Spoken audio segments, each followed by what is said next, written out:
Welcome to sports, everybody. The Junior Baseball League of Nassau getting underway with its sudden death playoffs yesterday at St. Andrew's Field of Dreams. Our Julian Gibson was there.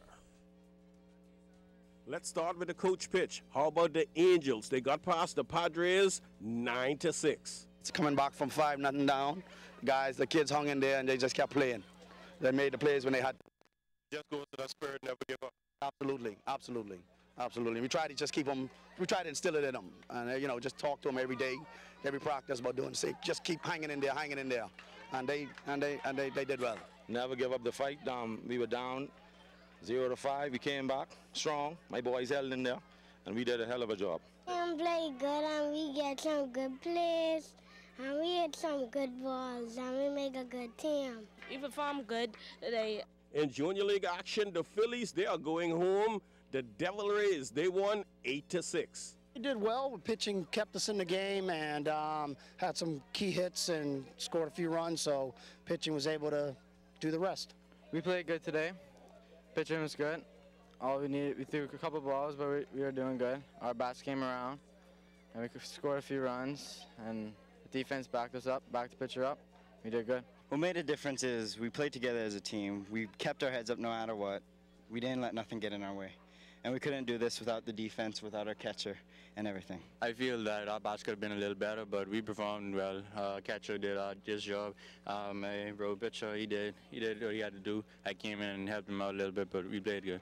And girls softball action, the Crushers, they won this one in their final at bat, nipping the players 13-12. First 3 innings, we was a little shaky, pitching bad, but then after 4th inning to the 6th inning, I started to get my groove. The team started to back me up. We started hitting balls, getting on base and getting home. We played good.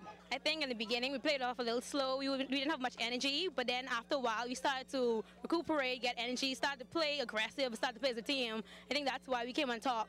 Playoff action should be exciting. Reporting for ZNS Total Sports, I am Julian Gibson. All right, thanks a lot, Julian. Now in T-ball play yesterday, the Grasshoppers put away the Avengers 24-13. The Grasshoppers now move on to play the Blue Claws in the best-of-3 championship starting on Saturday. Very well. We had a great game. Our team played very solidly, both offense and defense. And actually, the Avengers who we played against played well as well. So they're pretty well coached. We batted very well, and I caught the ball when it was coming straight to me, and I caught it without going down. Now the first JBLN title series will get underway tomorrow night at 7 o'clock. The Crushers will take on the pennant-winning Oilers in Game 1 of the girls' best-of-3 softball championship. Now we know how what they put us through. Now we know all the team coming out, so we got to work. I think we need to continue playing as a team, continue playing aggressive. We need to know where the ball is at all times and what the play is. Well, following Saturday night's men's showdown in the New Providence Softball Association, suspensions have been handed down to both the Dorn United Hitmen and Bomber G Truckers. League President Godfrey Gully Burnside breaks it down. Saturday night, there was an altercation in the ballpark for an altered bat with the Bomber George Truckers and the Dorn Hitmen. The manager of the Dorn Hitmen has been given a 5-game suspension, along with Darren Stevens, a player who was suspended again before they came onto the field, and also Mr. Vincent Seymour, who came in uniform, out of uniform, also on Saturday was given a 5-game suspension. So those 3 players have been suspended for 5 games, sending a message that will be real serious about the zero tolerance. This shows that you're living up to your mandate. You're going to have no such foolishness around the ballpark, so families could bring even the young kids out there. Well, in leaving the ballpark, 2 gentlemen brought their kids here on Saturday night because of what I said. And they left highly disappointed in that every time they come to the ballpark with their kids, there's an altercation. We have to stop it. It must cease in this ballpark. And so we have to send a strong message and invite those persons back with their kids to the ballpark to enjoy good family softball. It seems that the word on the street that anytime truckers play, you're bound for some trouble. What's your opinion on that? Well, as I said in executive meeting last night, it's a perception. It may not be as bad as people personally believe it, but just that every time there's a confrontation, they're in the middle of it. And the perception, I guess, we want to try to get rid of, that they're the bad guys. Maybe they're disadvantaged sometimes, I don't know. But we have to watch very carefully and see exactly what happens. Now, MPSA play resumed last night after games were rained out on Tuesday. And wouldn't you know it, league officials would have yet another situation to deal with. Julian Gibson fills us in. With the Bomber G operators leading the Sigma brackets 6-0 in the 5th inning, that is when the drama unfolded. Plate umpire Eddie Ford, he ejected manager of the Sigma brackets, Bobby Baylor Fernanda, from the game. Baylor was complaining about the officiating after Baylor took so long to leave the ballpark. Plate umpire Eddie Ford awarded the operators the win. My team played a good game tonight. I am so satisfied and happy of the way the team played tonight. It isn't our fault of this game. The fault is the second base umpire, and there goes the strikes with the balls with Eddie calling strikes. It's not fair to the team.